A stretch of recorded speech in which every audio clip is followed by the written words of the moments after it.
You made a documentary about pirate world. I'm gonna ask you, how did you get into this world? Because I believe that you had to get their trust on the beginning. How did you do it? It's a long process, but basically you just start meeting people and going to people's weddings, and they have a cousin who has a cousin who has a cousin, and then you find out, you find your way in. It just takes patience and knowing a couple people. I mean, that's all you have to do. But was it accidentally, or you were just exploring the way to get there? Well, I came to the subject accidentally. It was just something I was very interested in, and I happened to know a reporter who had access to that whole world, and he helped me do that. So that was an accident. But then when it came to trying to find a pirate to talk to or trying to get the interviews, that was very, very on purpose, and I would spend a lot of time planning that and looking for the right people to talk to, but like everything in life, it often ends up an accident or a coincidence that you know someone who knows someone.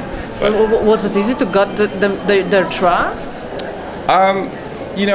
It depends on the situation. I mean, some people that I interviewed were in prison, so they just had nothing better to do, and some people, some of the footage that I have, actually I worked with a Somali partner, so the Somali partner had grown up with them, so they trusted my Somali partner, and I just gave the questions to the Somali partner. So it really depended on who I was speaking with and when I was speaking with them.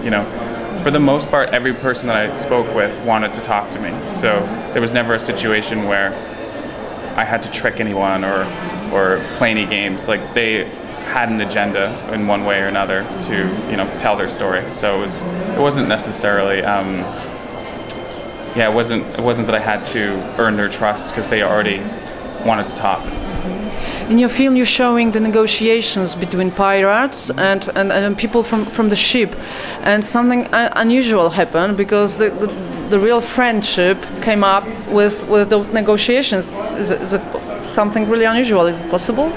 Well, I think it's an interesting story, because what you realize is that in any situation where you have people working together for a single cause, on both sides of the negotiations for months and months at a time, they're gonna start to have a relationship, and I think that's what occurred. The negotiator on the pirate side and the CEO of the Danish company, they just would spend hours talking to each other on the phone, and after a while you start finding similarities, and to be fair, Ali, who is the negotiator, he's not a pirate. He was hired by the pirates. All right. So he's a consultant, and so he doesn't have as much of a vested interest as the pirates do, and so he at the end of the movie, when you see it, he himself felt like he was a victim as well. So he looked for Pear to save him from the situation.